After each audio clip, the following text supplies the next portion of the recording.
You know, I'm gonna be slightly crazy. I just thought about what I said about.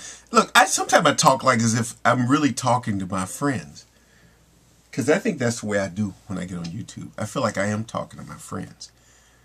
You know, I'm sure for everybody who makes a video, when you're making a video, you're talking to a camera by yourself, or sometimes you have other friends around. But when you're talking, I don't see the 123 people who are subscribed to my channel. I don't see them. So I have to imagine. I got to use my imagination and imagine that there are 123 people listening to me. Although I have not had, I can't say I haven't had videos that have gotten 123 views. I've had, my most viewed video has over 2,000. And I actually have another video that just went over the 1,000 mark. And another that's getting close to it. But that's not the point. The point is that you have to use your imagination a great deal when you're doing things in life. You have to imagine stuff. And that's how I make videos. I use my imagination. So I imagine the audience that I'm talking to. I imagine people's intelligence level and everything else. And I imagine that I'm just talking to really good friends. I'm talking to people that I know, the way I would talk to my friends. And that's the way it is. That's the way I do my videos. So hi friends, how are you doing? How's everybody? You know, even the people who haven't written to me in a while or haven't responded to my videos, like Paul, you know who you are. You can go ahead and write if you want to, or Twish. Well, you write all the time, so I can't say you don't, you know.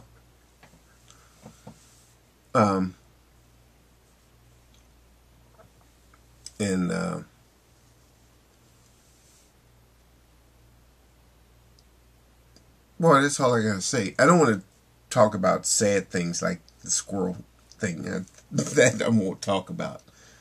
That we do not talk about. That we do. Though that thing we will not talk about.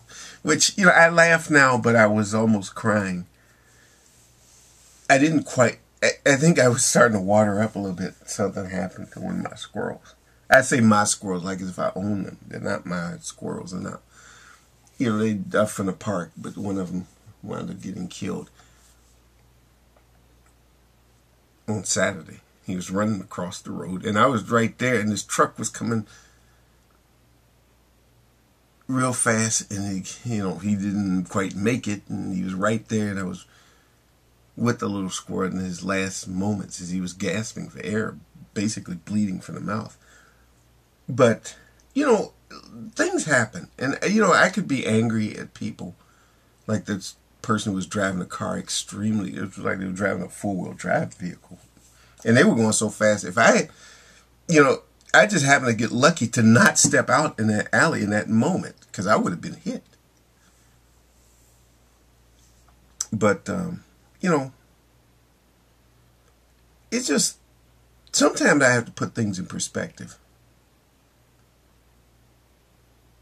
Things happen in life. And sometimes, no matter what, I can't let things get me depressed or down. Even though I have very strong feelings. And I talk about trusting your feelings. But you trust your feelings to give you a sort of... I mean that in a certain way. I know I'm kind of going off on something. I'm just going to make this video. It's going to be random, as all my videos are. Anybody who expects my videos to have some type of structure to them should, you know, not expect that. Because that's the way I talk even with my friends. We have a conversation. It sort of goes all over the place. But, you know, I just thought about that when that squirrel was dying. And I thought, and I saw it take his last breaths, you know. I was sitting there basically, I was like stroking a little squirrel, you know. 'Cause normally they won't let you touch them, obviously. They're very jumpy. Unless you get, you know, sometimes they have actually, I can't say that. If you feed them and get used to them and they get used to you, they will let you touch them. But generally, you know, as anybody's ever been around squirrels, you know they're very jumpy. You have to be careful because they can bite you. I've never been bit by one, but I know they can do it, and they have very sharp teeth. The thing is that I thought about something. Just this thought occurred to me about death. You know, death is something that's invisible if you think about it. I mean, I've seen dead people. I just thought, you know, without going to all that stuff. I don't want to talk too much about that. But when you see an animal die like that, you see it stop breathing, stop moving. And you become conscious of the fact that it's dead. But death itself is not something that you take in through your senses. You don't actually see it, hear it, taste it, touch it, smell it. None of your five senses take it. It's just, you see evidence of it and you are conscious of it. So death is something that exists in our consciousness. It's something that we interpret. Of course, we make the interpretation that it's the case. So it comes to me from a philosophical point of view that this is basically something that exists in our consciousness. We're conscious of death. We're aware of death. We have this awareness of it. But we're also aware of life. So life and death, in a way, it wouldn't be illogical to say that it exists in our consciousness. I mean, you're conscious of the fact that you're alive. Yeah, you can have all the evidence. You know, a doctor can check your heartbeat and everything else.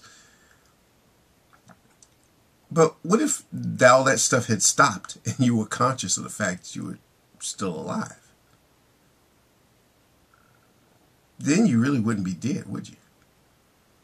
Of course, it could be like that movie Return of the Living Dead. If you ever saw that movie, you know what I'm talking about. I'm being a little bit kind of almost seeming laughing, joking, but I laugh to keep from crying sometimes. I do that, and that's just the way it is.